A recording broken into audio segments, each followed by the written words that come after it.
예, 지금 방금 소개받은 한국대학교 조장이었습니다. 이 한국방위산업학회 23회 생신을 진심으로 축하드리고요. 국민의 한 사람으로서 휴전 중인 우리나라가 이렇게 국민들이 안전하게 생활할 수 있는 것도 여러분의 노력이 아닌가 생각합니다. 여러분의 깊은 노력에 감사드리면서 국민의 한 사람으로서 일종의 보훈의 강요로서 여러분의 감사를 드리고 싶습니다. 오늘 제가 주제로 삼은 거는 지금 보셨다시피 방위사업청장님도 말씀하셨다시피 대한민국 방위산업이 비약적인 발전을 했습니다. 비약적인 발전을 했는데 우리가 지금 첨단 과학기술에서 지금 나가고 있는 이 사물인터넷이라든가 만물지능 인터넷 이런 것들이 방위산업에 어떤 영향을 미칠 수 있나, 또는 우리 방위산업이 이런 융합을 통해서 대한민국 안전에 더 도움이 될 수 있지 않을까 해서 이 사물인터넷 창조국방, 사물인터넷 기반의 방위산업에 대해서, 그리고 사물인터넷이 도입됐을 때 과연 이제 국방에서 지금 많이 논의가 되고 있는 네트워크 전쟁이 어떻게 변할까, 이런 내용을 가지고 한 4, 50분 진행하도록 하겠습니다. 자, 사물인터넷을 나타내는 하나의 강의입니다.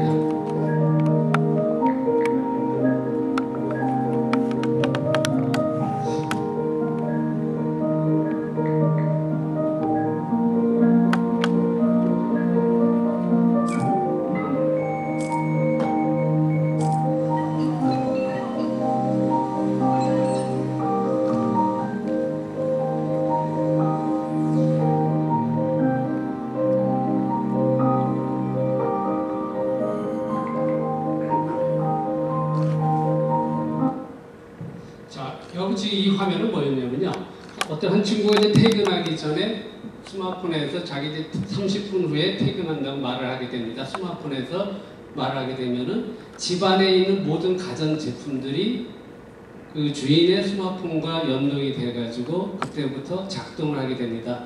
지금 보셨다시피 이제 그 청소기가 자동으로 작동돼서 주인이 돌아오기 전에 청소가 끝나고요. 냉장고 안에서 지금 맥주가 3개가 캔맥주가 있는데 주인이 돌아온 시간에 온도를 맞춰서 시원한 맥주를 제공하게끔 하고, 그러니까 이 친구가 돌아왔을 때 집안 분위기가 완전히 주인을 위해서 존재하는 그런 새로운 가정 환경을 이 사물 인터넷이라는 개념으로 설명을 하고 있습니다.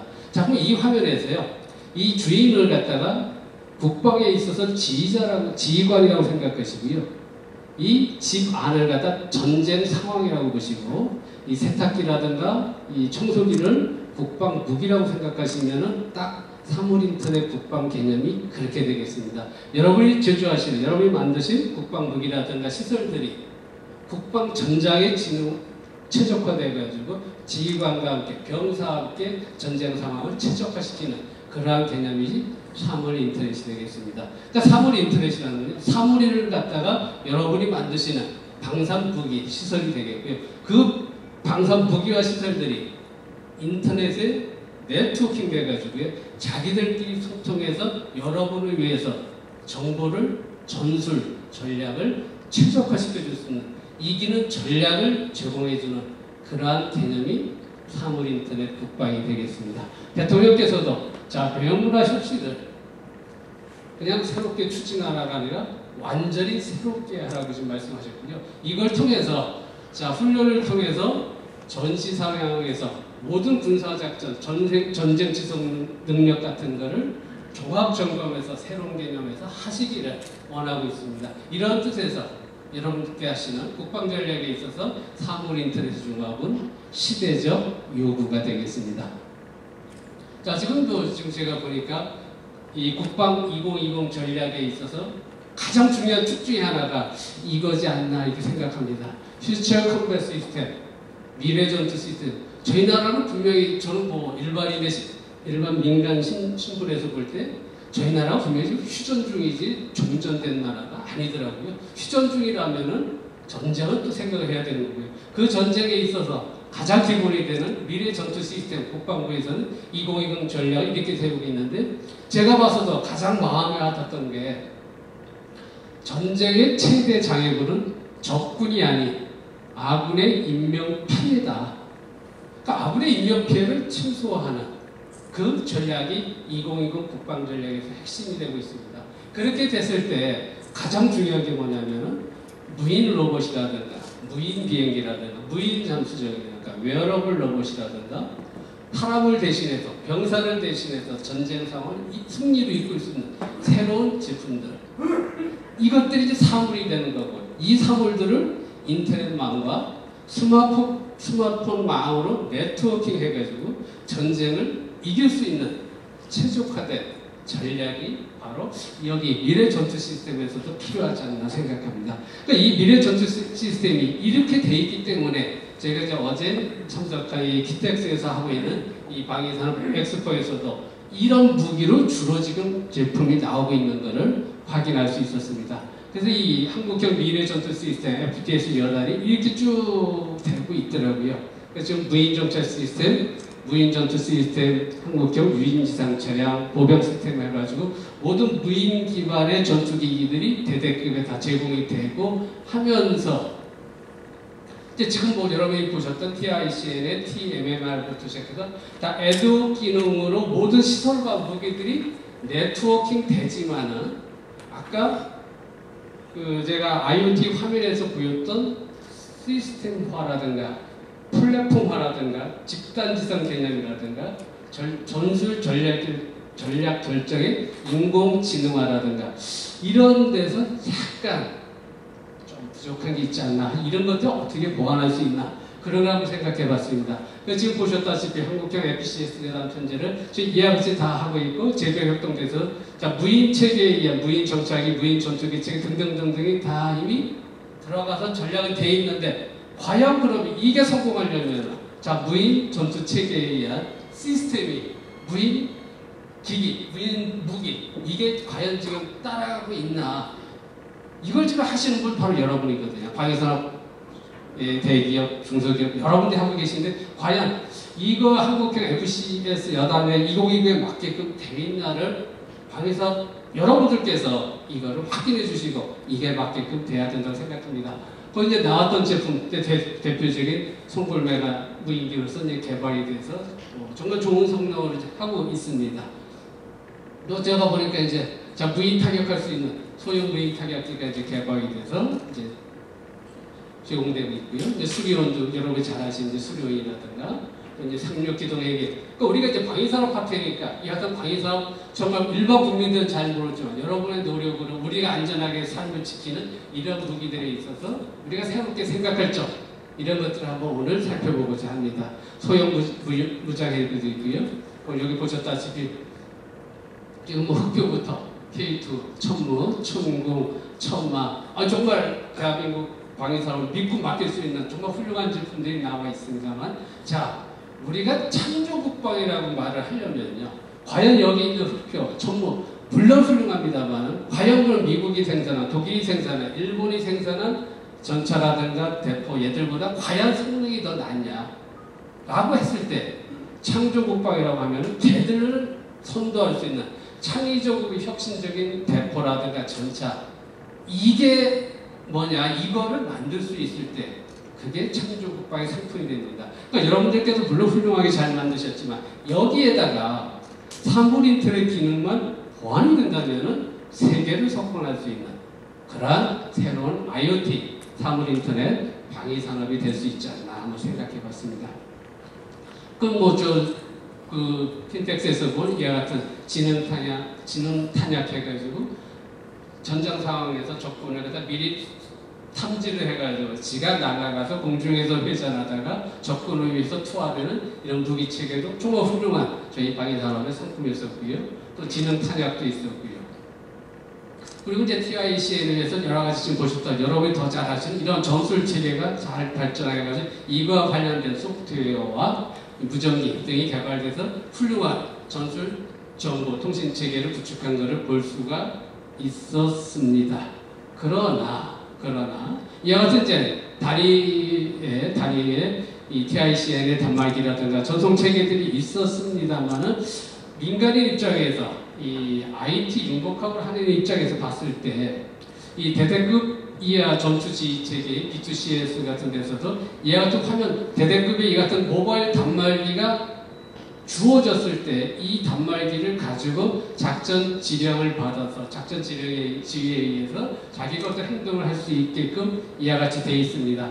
자, 그럼 뭐 여러분 잘 아시겠지만 이 상황 인식을 보니까 자, 그러니까 C4I에 의해서 위로부터 정찰 이동으로부터 이 지휘본부로부터 피하식 피할 자기 위치, 아군 위치, 적 위치, 장애물 위치, 이동로 관리, 상황도 관리가 다 정보가 입력이 되더라고요. 그래서 이 적군이 여기 있다가 빨간색으로 표시가 되면 아군이 여기 있어서 이 지휘 통제가 바로 C4I에서 일방향으로 정보가 가서 여기서 공격하게 되고 방어를 할 수 있게끔 돼 있더라고요. 근데 저는 이제 국방 전술 전략을 잘 모릅니다만은 여기서 만약에 제가 적군이라고 생각했을 때 전쟁하기 전에 얘들의 보차가 되는 국방 전술 위성을 정찰 위성을 확인해버리고 저는 전쟁을 하겠습니다. 그러면 이 시스템이 어떻게 되는 거죠? 만약 거기서 요즘 여러분 아시다시피 정찰 위성 파괴는 국방 쪽에서 할 수가 있지 않습니까?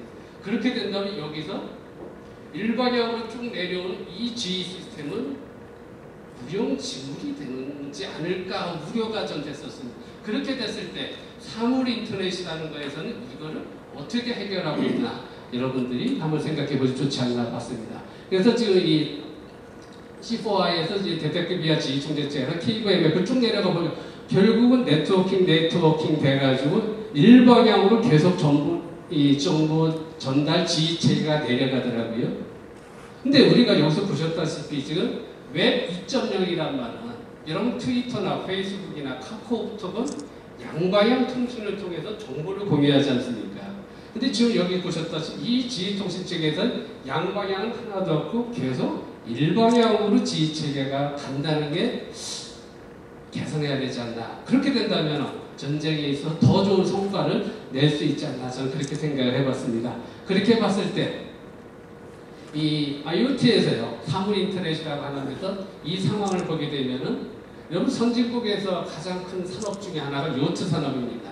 이 요트 산업에 월드컵이라고 하는 아메리카컵이 있는데 아메리카컵에서 승리하기 위해서 각 나라를 대표하는 요트에다가요 센서가 400개 이상이 들어갑니다. 요트 하나에 400개 센서가 들어가서요 이 센서가 데이터를 다 메인 서버인 클라우드에 다 정보를 보냅니다.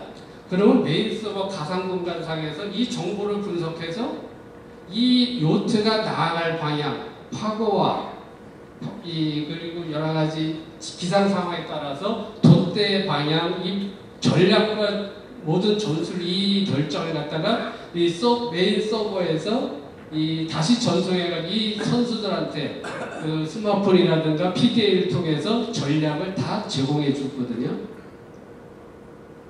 자, 요트 경기에서 승리하기 위해서 IoT를 도입해가지고 모든 가장 중요한 전술 전략 결정을 사물 인터넷에서 승리를 하기 위해서 이와 같이 하고 있는데 한 나라의 운명을 정할 전쟁을 하는 데 있어서 일방적인 모니터링 개념 지휘체계에서 한다?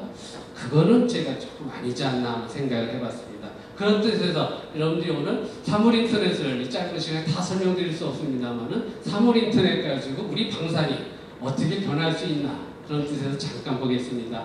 그래서 저는 이제 스마트 창조 국방을 이와 같은 개념에서 결국은 네트워킹이 다 돼야 되고 스마트 군인이 그러니까 지금 우리가 병사들이 있는데 병사들도 자 스마트 군인으로서 사물 인터넷 기기가 도입이 돼가지고 이 친구들이 네트워킹 돼가지고 어떻게 전쟁에 나가서 이길 수 있는 전략 스마트 지휘관 스마트 전쟁 공간 이것들이 융합돼서 이와 같은 기반에서 결국은 모티베이티드 네트워킹이다. 그러니까 전쟁에 참여한 병사들이라든가 전쟁에 지금 운용되고 있는 시설과 무기들이 동기화돼가지고 네트워킹 돼가지고 방어와 공격을 효율적으로 지능적으로 할 수 있는 전략이 이제 필요하다. 그것이 바로 창조국방이고 여러분이 하고 계신 방위산업이 이 기반에서 다시 짜여질 수 있지 않나라고 생각해서 옆에 나와 있는 웹 3.0부터 클라우드 컴퓨팅까지 새로운 첨단 ICT 정보기술 융복합할 때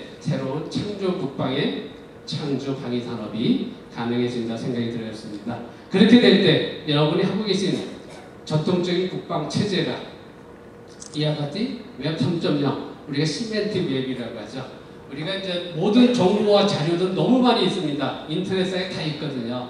그 자료들을 가지고 추론을 해가지고 디시전 메이킹을 해서 전술과 전략에 의해서 전쟁을 승리로 이끌 수 있는, 방어를 최적화할 수 있는 새로운 전술 전략 체계, 그것이 웹 3.0 스마트 창조 국방이 되겠습니다. 그래서 이제 여러분들이 이제 사물 인터넷 국방, 사물 인터넷 방위 산업을 생각할 때가 됐고요. 지금까지는 여러분들이 컴퓨터를 썼습니다. 컴퓨터 쓸 때 여러분이 이제 IP 어드레스를 가지고 있고요. IP 어드레스는 다 IPv4 기준에서 한 60억 개를 가지고 60억 세계 인구를 기준해서 IPv4를 썼습니다만, 앞으로 모든 일상생활의 제품들, 모든 여러분이 생각하는 시설과 무기와 모든 제품들이 인터넷에 연결하기 위해서는 인터넷 어드레스 4개 주소체계가 부족하거든요. 그래서 우리가 IPv6로 하게 되면요, 전 세계 60억 인구가 50억 개 사물을 가지고 있어도 다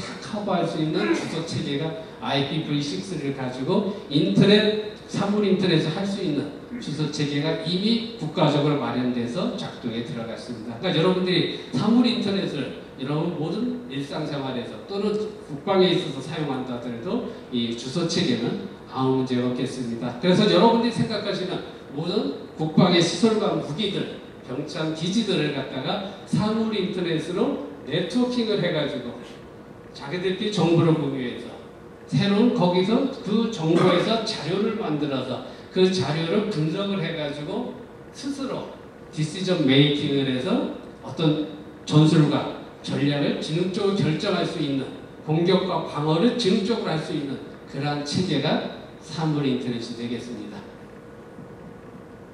자, 그래서 지금 미국에서 하고 있는 그림이 많이 보셨습니다. 이미 미국에서는 이라크 전쟁에서 사물 인터넷 기반의 국방 산업을 발전시키고 있습니다. 지금 이제 미국 군인들이 이라크라든가 이쪽 전투에 참여해가지고 안경을 통해서 모든 정보를 미국 본토에 있는 서버에서 다 받아가지고 거기서 그 정보를 분석해서 이 친구들 가상 스크린에다 정보를 다 띄워줘서 대응 전략을 다 띄워주고 있죠.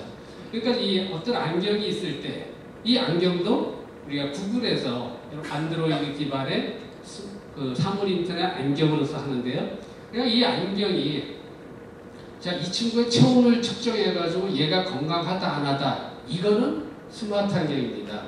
근데 이게 사물 인터넷 안경이 되면요, 이 친구의 체온, 이 친구가 바라보는 바깥의 환경을 아까 말씀드린 메인 서버에서 분석해서 이 친구가 어떻게 활동하라는 대응 방법을 주면은 그게 사물 인터넷 안경이 됩니다.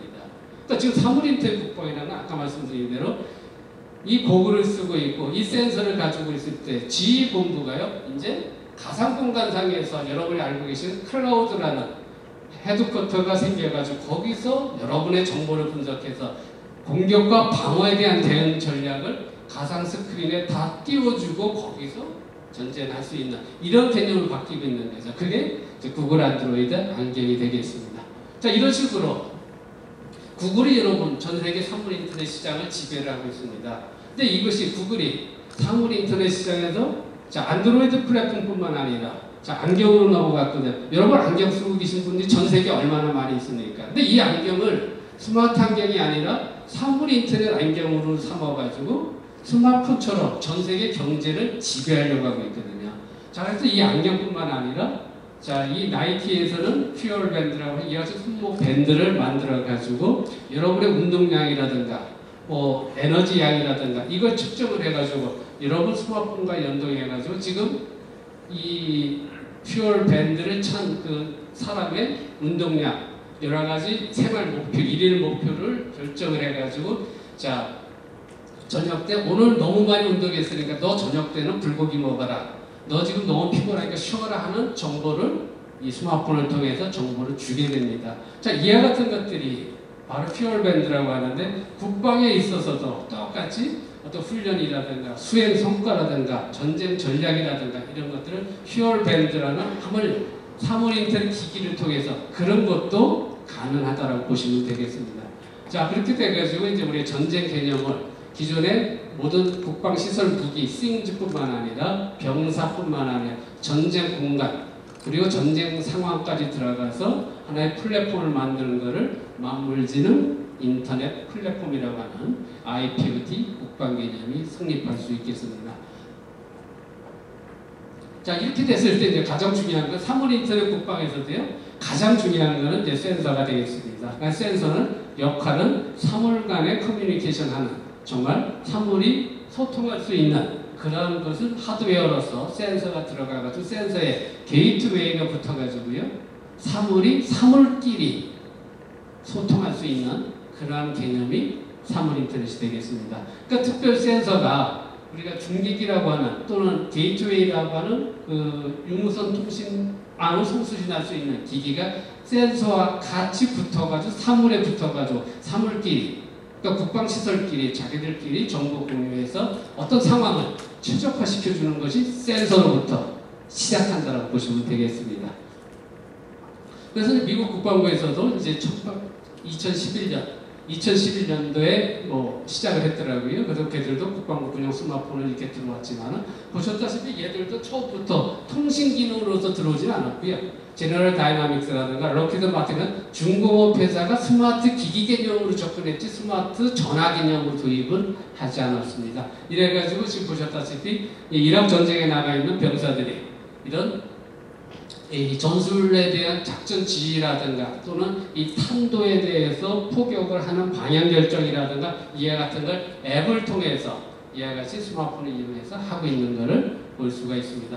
그래서 이제 저도 국방부에서 강의하면서 자, 우리나라도 아까 보셨듯이 2020 우리가 그 FTS 국방 전략을 보게 되면은 네트워크 전쟁을 하게 되어 있거든요.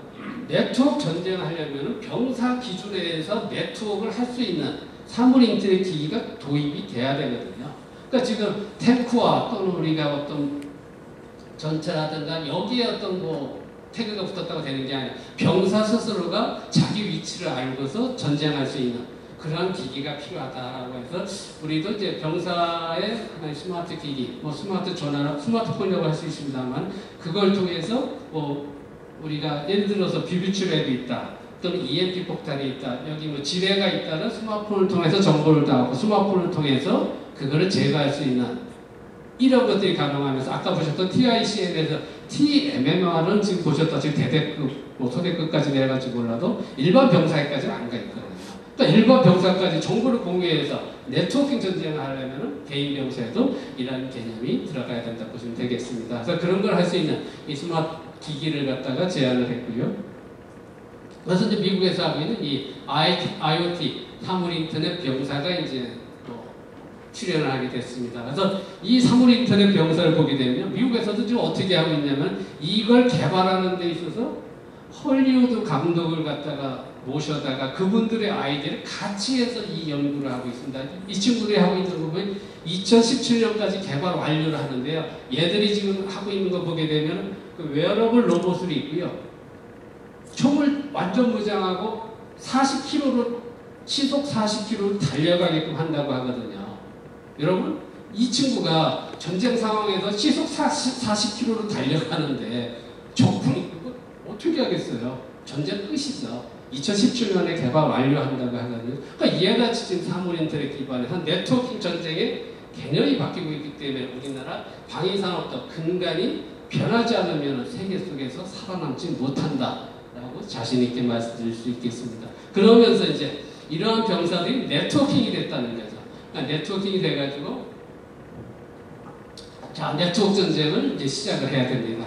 자, 그래서 저는 이렇게 해봤습니다. 야, 네트워크 전쟁, 이걸 어떻게 해야 되지? 어떻게 하면 우리가 효율적으로 이길 수 있지? 그래서 한번 장기판을 생각해 봤습니다. 장기판에서 이 왕이 적군이라고 생각하고 얘를 죽이기 위해서 우리 상이 여기 있어서 용자로 얘를 죽일 수 있고 말이 이렇게 죽일 수 있고 차가 죽일 수 있고 이 차도 죽일 수 있고 이거 꼼짝없이 이길 수 있죠? 그러면은 여기서 우리 국방시설 무기 주요의 전차 합계 사거리 50km, 천무 80km 이 사거리에 따라서 또는 여러분들이 이거 지금 평양 지도거든요. 평양 지도가 3G로 이미 구글에서 다 제공하고 있거든요.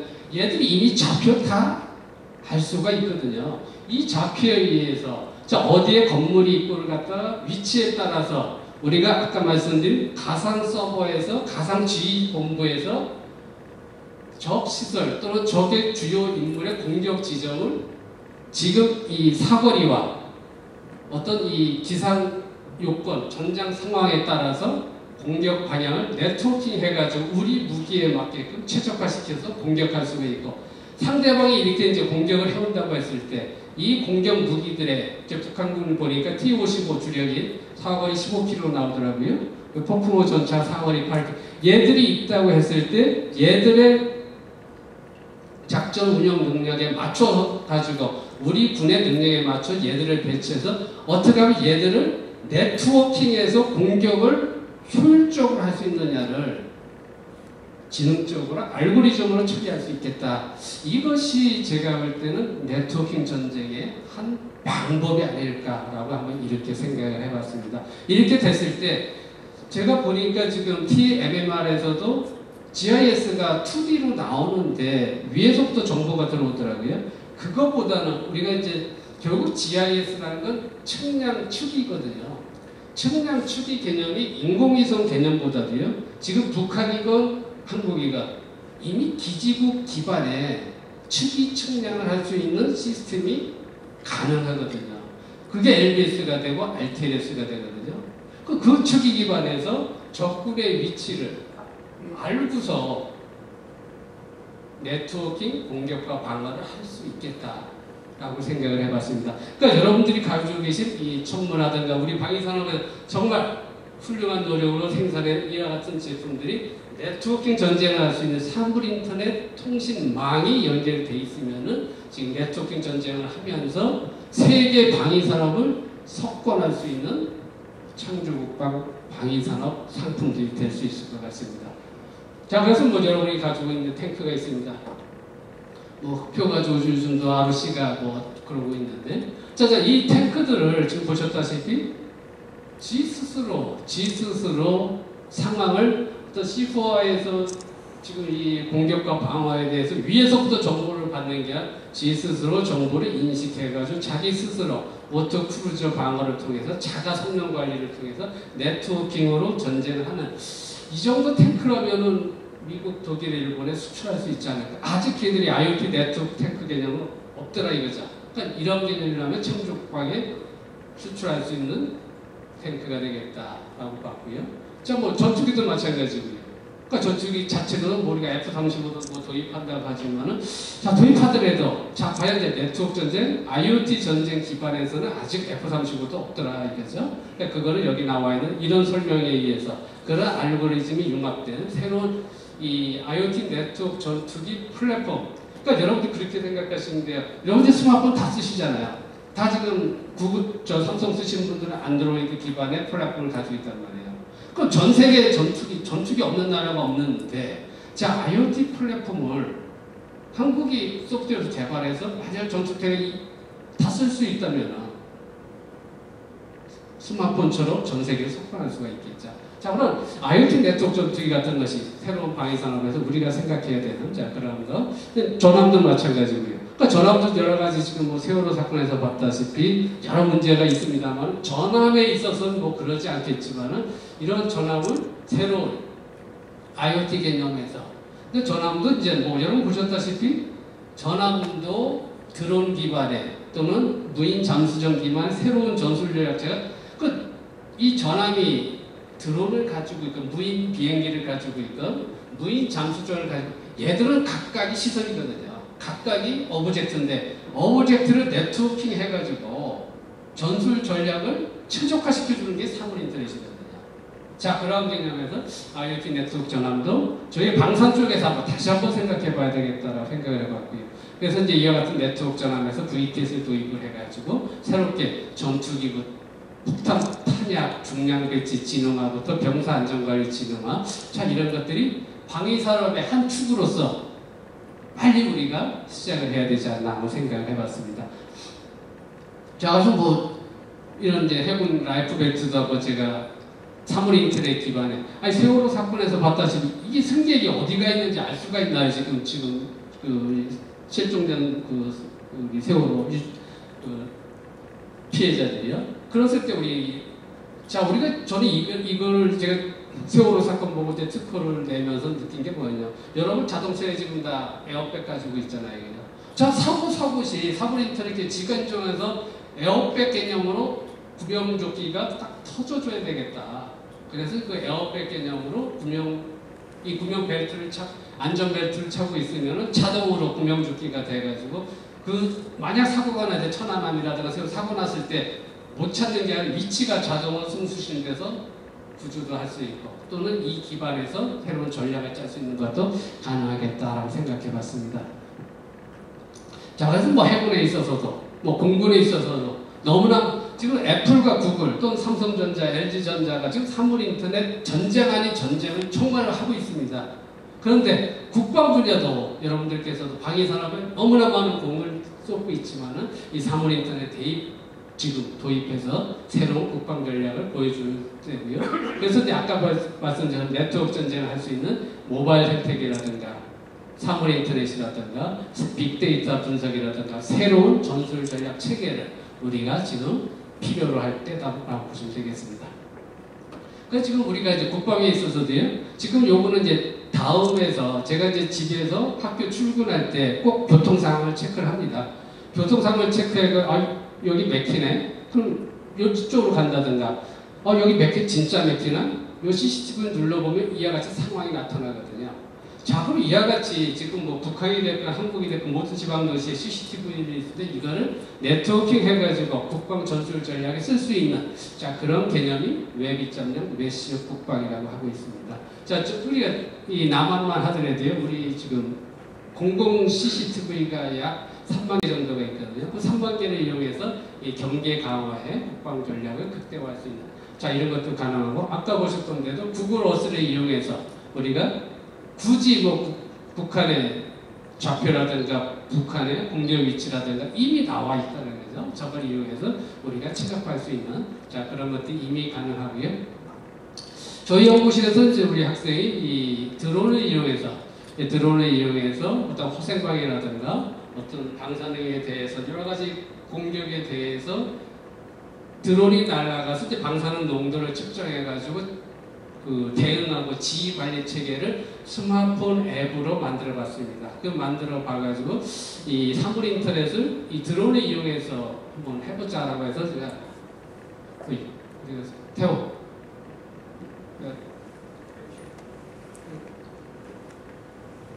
근데 제가 지금 어제 키텍스 가보니까요 무인기가 있더라고요. 그 무인기가 이제 도입이 돼서 아까 봤듯이 FCS에서 이제 그 무인 대대가 창설이 돼가지고 무인기가 들어가는데 제가 물어봤거든요. 무인기 성능을 저는 이제 안 물어본 게 아니고 옆에 이집트하고 파키스탄에서 높은 분들 와가지고 자기들끼리 얘기하는 거 이 성능 설명하고 하는 거 옆에서 들어보니까 한국에도 그 무인기가 FCS대로 들어간다고 하면서 가격이 얼마냐 했더니 4대가 한 세트로 해서 한 대대에 들어가는데 3억 2천으로 제가 들었거든요. 제가 잘못 들었는지 몰라도요. 그래서 500대대에 공급한다고 제가 설명을 들었습니다. 그 4대 3억 2천, 한 대 8천이라는 얘기가 됩니다.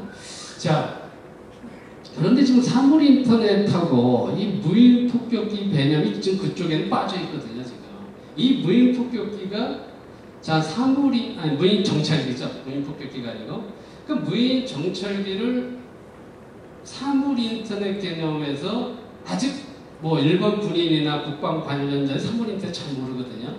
그럼 이 사물 인터넷을 여기 나와 있죠. 타보겠습니다. 여기 있는 드론은 제가 지금 가지고 있는 드론은 200만 원짜리거든요. 200만 원짜리인데 드론 중에서 최고 고성능입니다. 제 시간상 여기서 날리지는 않겠습니다만은 이제 무인 드론 이제 물론 여기 구조타지 카메라 모듈이 있어가지고 지가 높이 떠가지고 정찰은 다 할 수가 있죠. 지금 여기는 이제 제가 사물 인터넷 센서를 부착을 밑에다 했거든요. 그래서 아까 이제 방사능도 측정할 수 있고 어떤 시설에 가서 지가 정찰해서 지가 정보를 취득할 수가 있고 여기다가 EMP라든가 쌀의 폭탄 같은 거 떨어뜨릴 수 있거든요. 일단 이 정도만을 대대 소대까지 분대 200만 원이니까요. 200만 원이면 최고 좋은 바깥에서는 드론이거든요. 그래서 사물인터넷 국방 전략을 먼저 인지를 좀 하고 거기서 여러분들이 전술 전략을 짠 다음에 사물인터넷 기반의 아까 보셨던 FCS에 모든 무인 기기를 도입을 해도 늦지 않았는데 도입을 해서 했을 때 자, 여러분 보셨을 때 대대 그 4대가 들어갔을 때 그거 진짜 신축단지 모시기 바쁘지 사물인터넷 국방하기에는 조금 역효과지 않을까 저는 우려가 됐었습니다. 물론 잘 아시겠지만 그러니까 저거는 200만 원짜리만 해도 상당히 고성능이었는데 지금 보셨다시피 지가 방사능 측정하고 시설 가서 다 하고 별짓 다 할 수 있거든요. 저기서 뭐 수류탄 떨어치기도 할 수 있고 뭐 아까 말씀드린 대로 EMP 떨어뜨려서 그걸 촉투화시킬 수도 있으면서 거기서 지가 가서 그 지역도 마음대로 촬영까지 할 수 있는 이런 것도 우리가 새로운 창조국방에서 여러분들이 생각해 볼 수가 있겠다고 보시고요. 그래서 지금 뭐 군부대 주요 시설 보안 경계뿐만 아니라 우리가 지금 병역역진에서 문제가 되는 이제 관심병사, 가해병사들을 사물인터넷 기기 개념에서 정신분석을 통해서 잡아낼 수 있는 이 같은 플랫폼도 이미 이제 가능하다고 보시면 되겠습니다.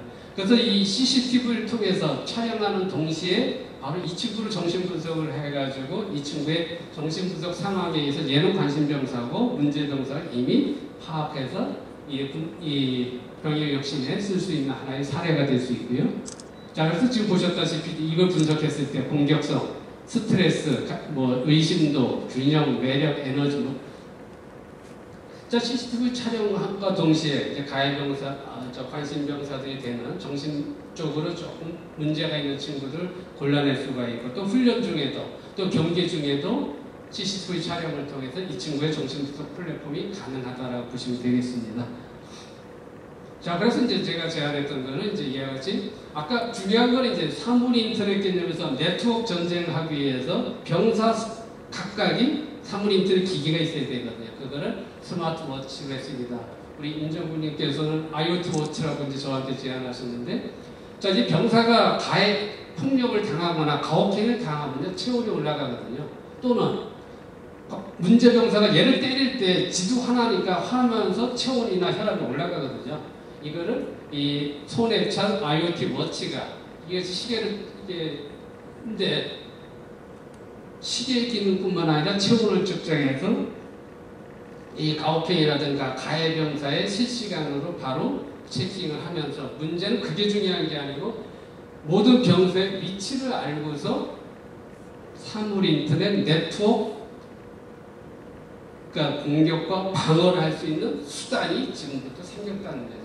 그러니까 국방 역량에 있어서 미국에 있어서 지금 걔들 사물인터넷 병사들이 고글을 쓰고 고글 속에서 이 친구들의 네트워킹을 해서 위치를 알고 있는데 우리는 자 그것보다는 여러분들 우리가 여기 목걸이 군번줄이 있는데 그것보다는 이게 더 신사적이지 않을까. 그리고 요즘 젊은이들은 사물인터넷 기기 스마트폰에 능숙하기 때문에 이와 같은 개념에 있어서 이것도 가능하겠다. 뿐만 아니라 이제 여기서 체온을 2년, 3년, 10년, 20년 측정했을 때 유헬스가 보장이 된다고 보시면 되겠습니다.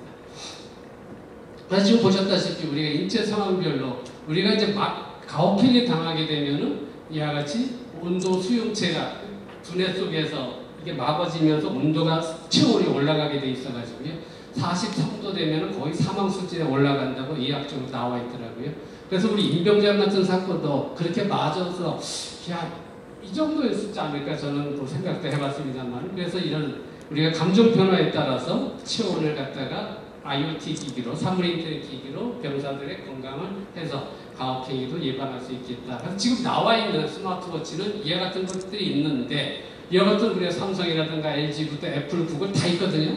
근데 얘들은 사실 IoT 기기는 아니고 단순 체온만 측정하는 건데 우리는 그거를 사물인터넷 기기로서 네트워크 기기로서 사물인터넷 국방할 수 있는 개인 기기로서 만들자라는 게 제 제안이었습니다. 자, 이렇게 됐을 때 이 새로운 사물인터넷 개념의 새로운 작전 전략이 가능하다고 보시면 되겠고요.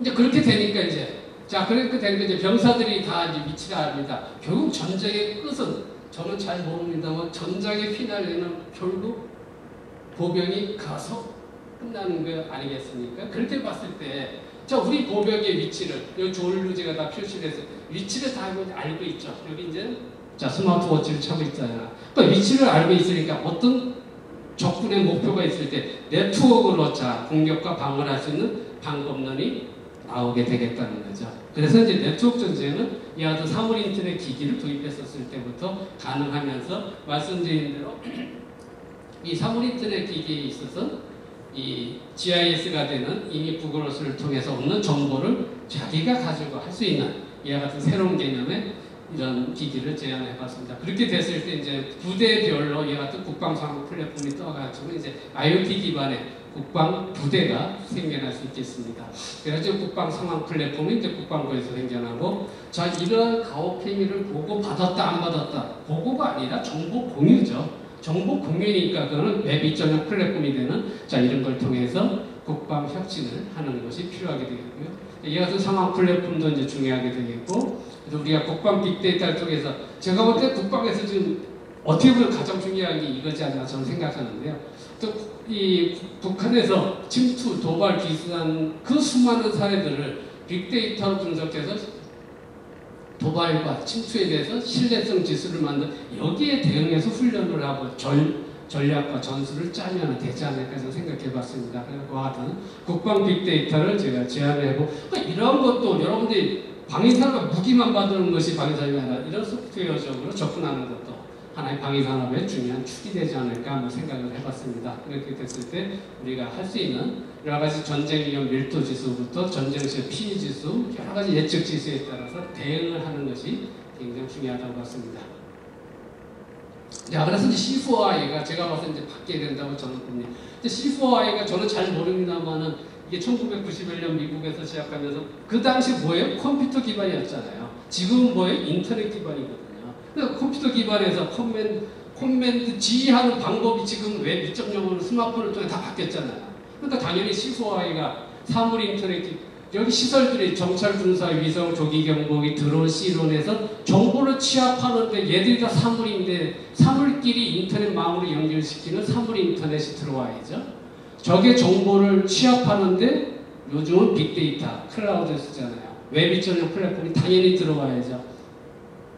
자, 그래서 통신기술을 통해서 적정을 실시간으로 지휘센터 전송하는데 커뮤니티 매핑 기법이 들어와서 모든 전투 장비 얘들의 지금 일반향으로 가는 걸 양방향으로 다 바꿔가지고 정보를 공유해서 새로운 국방 전략 전술의 새로운 가치, 결국 승리죠. 자, 뉴 밸류를 창출하는 새로운 IoT 기반의 새로운 C4I가 필요할 때다라고 보고, 이와 같은 모든 시설 장비, 모든 소프트웨어가 사물 인터랙티브에서 바뀌어야 된다고 봅니다.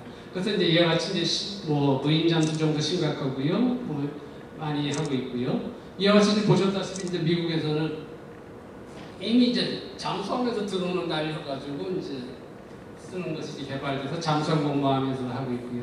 그러니까 이와 같은 것들이 사물 인터넷 새로운 국방 방산의 모습으로서 이제 나타나고 있다는 거예요. 이와 같이 될 수 있을 때 저는 이렇게 생각해 봤습니다. 저한테 만약에 이 무인 잠수정을 갖다가 시속 100km 정도만 낼 수 있는 한 50cm짜리를 50cm 무인 잠수정 10대만 있으면은 항공모함도 무섭지 않지 않을까 저는 생각해 봤거든요. 얘들 네트워킹 시켜서 항공모함, 그리고 아까 저 드론을 보여드렸는데 드론을 가지고 해서 쟤들을 감히까지로 충돌시키죠. 200만원 쟤들을 충돌시켜버리죠. 200만원짜리인데. 자, 그 새로운 이 국방연수 전략에 여러분들이 한번 생각해 보고요. 자, 우리가 이 삼성이라든가 LG, 애플, 구글이, 자, 우리가 이제 그 가정이라든가 집이라든가 빌딩을 사물 인터넷에 그 가장 중요한 제품을 보고 있습니다. 그리고 우리가 군부대, 자, 해군기지다, 공군기지다, 육군 부대다, 사물 인터넷 기반의 하드웨어와 소프트웨어 융합된 플랫폼을 만들게 되면 전 세계 모든 부대가 똑같이 사용해야 될 것이다. 안드로이드처럼요.